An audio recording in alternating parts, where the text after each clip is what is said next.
और अचानक एक दिन किसी देश का राष्ट्रपति ही बंधक बना लिया जाए तो उस देश की क्या हालत होगी। ना तो राजनीतिक स्तर पर तस्वीर साफ है और ना ही सैन्य स्तर पर।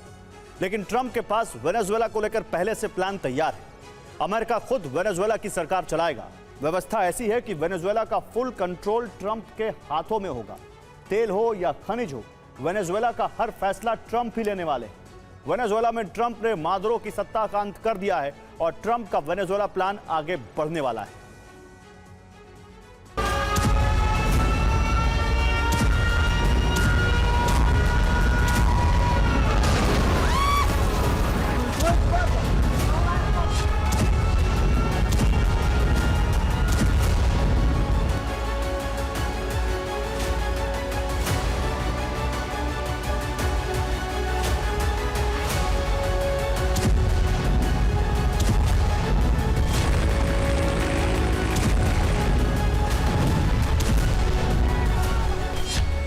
दो 2026 की शुरुआत के साथ ही ट्रंप ने दुनिया में महाजंग की एक नई चिंगारी सुलगा दी है।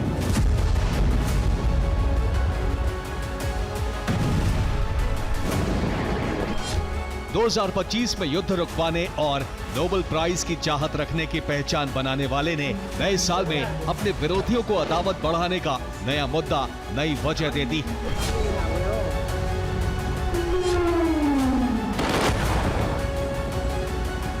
मादुरो का भविष्य अमेरिकी जेलों में सिमट कर रह गया है, जबकि वेनेजुएला को लेकर ट्रंप के पास एक बेहद महत्वाकांक्षी और विस्तृत योजना है। वेनेजुएला में अनिश्चितताओं के बीच लोग दुकानों में जाकर जरूरी सामान का स्टॉक इकट्ठा कर रहे हैं, जबकि ट्रंप वेनेजुएला चलाने का मॉडल तैयार कर चुके हैं। वेनेजुएला को ट्रंप के लेफ्ट और राइट हैंड कहे जाने वाले विदेश मंत्री मार्को रूबियो और रक्षा मंत्री पीट हेग्सेथ चलाएंगे। वेनेजुएला की सत्ता चलाने के लिए ट्रंप ने एक टीम तैयार कर ली है। माना जा रहा है कि कुछ दिनों बाद अमेरिका वेनेजुएला में एक कठपुतली सरकार बनवाने की कोशिश करेगा, जो अमेरिका के इशारे पर काम करे। ट्रंप के वेनेजुएला पर हमले और मादुरो को हटाने की रणनीति के पीछे कई कारण हैं, जिनमें सबसे बड़ा है तेल। वेनेजुएला में दुनिया का सबसे बड़ा तेल भंडार है। प्रमाणित तेल भंडार 303 अरब बैरल से ज्यादा है। वेनेजुएला से ग्लोबल ऑयल रिजर्व का करीब 18% सप्लाई होता है। अमेरिका को रोजाना करीब 30 लाख बैरल क्रूड ऑयल की जरूरत होती है और इसीलिए असली टकराव शुरू हुआ था।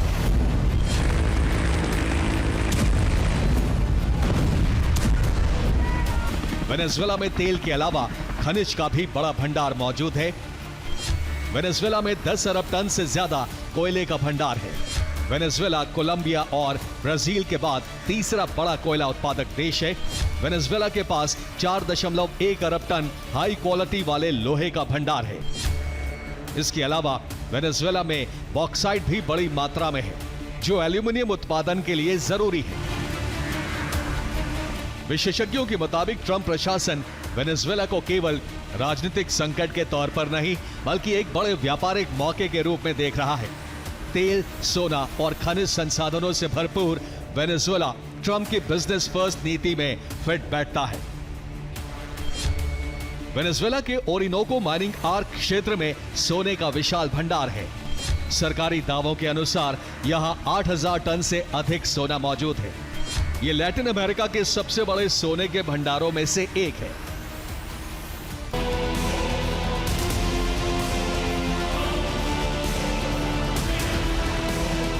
मादुरो अमेरिका की कैद में है, लेकिन उनकी टीम वेनेजुएला की सत्ता को चलाने की कोशिश में है। उपराष्ट्रपति डेल्सी रॉड्रिगेज ने कार्यवाहक राष्ट्रपति के तौर पर शपथ ली है।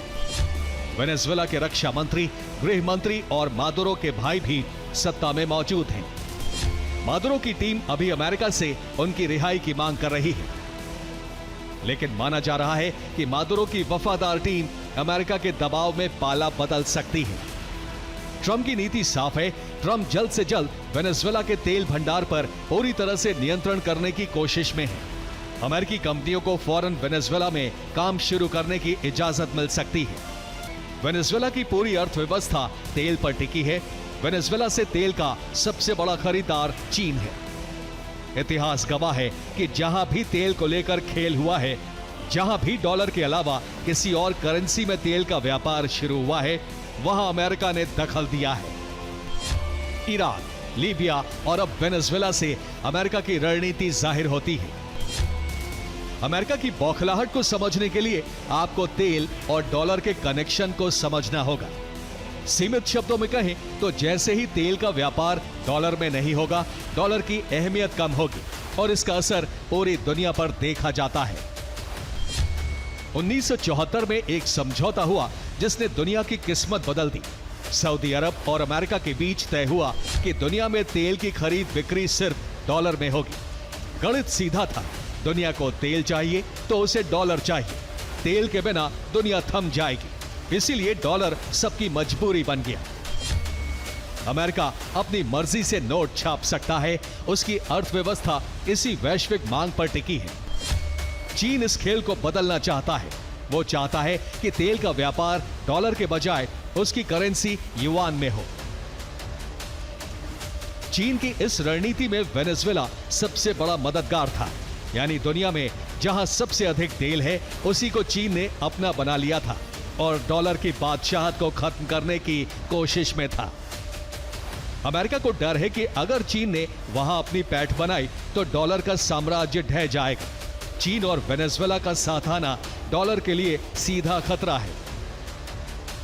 इसीलिए वेनेजुएला पर नियंत्रण की ये जंग सिर्फ राजनीति नहीं, बल्कि डॉलर की साख बचाने की एक बड़ी आर्थिक लड़ाई है। ट्रंप ने मादुरो की सत्ता छीनकर अब गेम को पूरी तरह बदल दिया है। अब चीन को अमेरिका से तेल खरीदना होगा। रूस चीन के हाथों से अरबों रुपए का तेल निकल चुका है और यही तेल महायुद्ध की वजह बन सकता है, क्योंकि वेनेजुएला के तेल की कीमत, उसकी सप्लाई, तेल को लेकर हर समझौते पर अमेरिका का सीधा नियंत्रण होगा। Bureau report, TV9, Bharatvarsh.